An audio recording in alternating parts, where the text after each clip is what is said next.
നമസ്കാരം. കേരള കോൺഗ്രസ് എം എന്ന പാർട്ടി വലിയ പിളർപ്പിൻ്റെ വക്കിൽ ഇപ്പോൾ നിൽക്കുകയാണ്.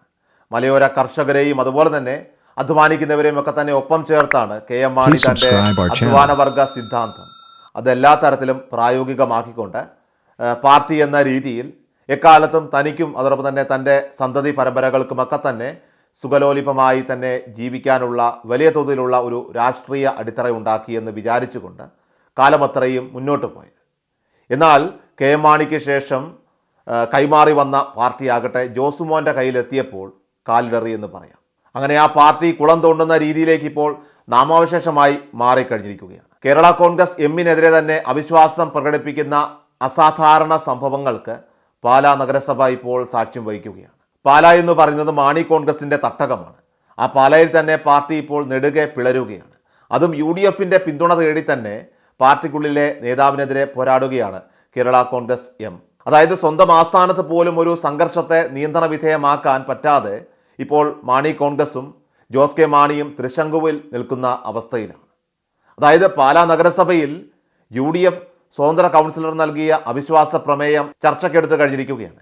വളരെ അപ്രതീക്ഷിതമായി കൊണ്ടുവന്ന ഈ പ്രമേയത്തിൽ ചർച്ച നടക്കാനിരിക്കെ നഗരസഭയുടെ അധ്യക്ഷൻ ജോസ് കെ മാണിയുടെ നേതാവായിട്ടുള്ള ഷാജു വി തുരുത്തനെ ആശുപത്രിയിൽ പ്രവേശിപ്പിച്ചു എന്നുള്ളത് ഇതിൻ്റെ തീക്ഷ്ണതയും തീവ്രതയും ഒക്കെ തന്നെ കൃത്യമായി വ്യക്തമാക്കുന്നു. കഴിഞ്ഞ ദിവസം പുലർച്ചെ നെഞ്ചുവേദന അനുഭവപ്പെട്ട ഷാജുവിനെ ആശുപത്രിയിൽ പ്രവേശിപ്പിക്കുകയായിരുന്നു. മരിയൻ മെഡിക്കൽ സെൻ്ററിൽ തീവ്രപരിചരണ വിഭാഗത്തിലാണ് ഷാജു ഉള്ളത്. ഈ നഗരസഭയിലെ അവിശ്വാസവുമായി ബന്ധപ്പെട്ട് അദ്ദേഹത്തിനുണ്ടായിട്ടുള്ള മനസ്സംഘർഷമാണ് ഈ അവസ്ഥയ്ക്കുള്ള പ്രധാന കാരണമെന്നാണ് പറയപ്പെടുന്നത്. കേരള കോൺഗ്രസ് എം നേതാവായിട്ടുള്ള ഷാജു അധ്യക്ഷ സ്ഥാനം രാജിവെക്കണമെന്നാണ് കേരള കോൺഗ്രസ് പാർട്ടി നേതൃത്വം തന്നെ ഇപ്പോൾ പറയുന്നത്. കാരണം കൗൺസിലറായിരിക്കുന്ന തോമസ് പീറ്ററിന് അവസാനത്തെ 9 മാസം നഗരസഭാ അധ്യക്ഷ സ്ഥാനം നൽകുന്നത് സംബന്ധിച്ച് കരാർ ഉണ്ടായിരുന്നതായിട്ടും കേരള കോൺഗ്രസ് എം ജില്ലാ പ്രസിഡന്റ് പ്രൊഫസർ ലോപ്പസ് മാത്യു വ്യക്തമാക്കിയിട്ടുണ്ട്. എന്നാൽ ഷാജു ഇതുവരെ വാക്ക് പാലിച്ചിട്ടില്ല. വാക്ക് പാലിക്കാനും അദ്ദേഹം തയ്യാറാകുന്നില്ല എന്നാണ് അറിയാൻ സാധിക്കുന്നത്. അങ്ങനെ ഉണ്ടാക്കിയ ധാരണ പാലിക്കാത്ത ഷാജു വി തുരുത്തനെ പുറത്താക്കണമെന്ന് പാർട്ടിയിലെ ഒരു വിഭാഗം ആളുകൾ ഇപ്പോൾ ആവശ്യപ്പെട്ട് കഴിഞ്ഞു. അതുതന്നെയാണ് ഇപ്പോൾ ഔദ്യോഗിക വിഭാഗത്തിൻ്റെയും ആഗ്രഹമെന്നാണ് അറിയാൻ സാധിക്കുന്നത്. അങ്ങനെയാണ് UDFൻ്റെ അവിശ്വാസ പ്രമേയത്തെ LDF ഘടകകക്ഷിയായിട്ടുള്ള കേരള കോൺഗ്രസ് എം തന്നെ ഇപ്പോൾ പിന്തുണയ്ക്കുന്നത്. ഇവരുടെ ഗതികേടൊന്ന് ആലോചിച്ച് നോക്കിക്കുക. സ്വന്തം പാർട്ടി നേതാവിനെ പുറത്താക്കാൻ, അതും എതിരാളികളോടൊപ്പം തന്നെ കൂടേണ്ട ഒരു ഗതികേട് അത് ഇപ്പോൾ ജോസ് കെ മാണിയുടെ പാർട്ടിക്ക് വന്നിട്ടുണ്ടെങ്കിൽ താമസിയാതെ UDF തന്നെയാണ് തങ്ങൾക്ക് ആശ്രയമെന്നവർ ഇപ്പോൾ പറയുന്നതിന് തുല്യമായി തന്നെ കാര്യങ്ങൾ മാറിയെന്ന് പറയാം.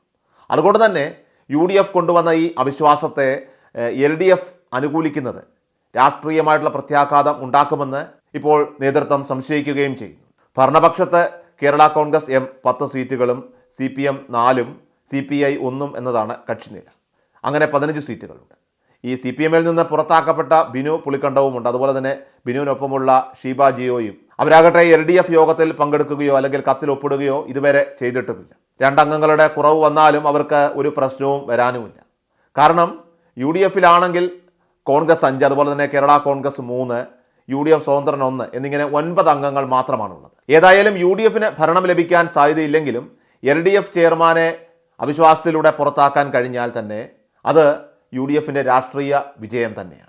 മാത്രമല്ല ഒരു സ്വന്തം നേതാവിനെ തകർത്ത് കളയാൻ പ്രതിപക്ഷത്തിൻ്റെ സഹായം തേടിയ ഇപ്പോൾ ജോസ് കെ മാണിക്കെതിരെ വലിയ രീതിയിലുള്ള പ്രതിഷേധവും ഇനി ഉയരാനായിട്ട് സാധ്യതകളുണ്ട്.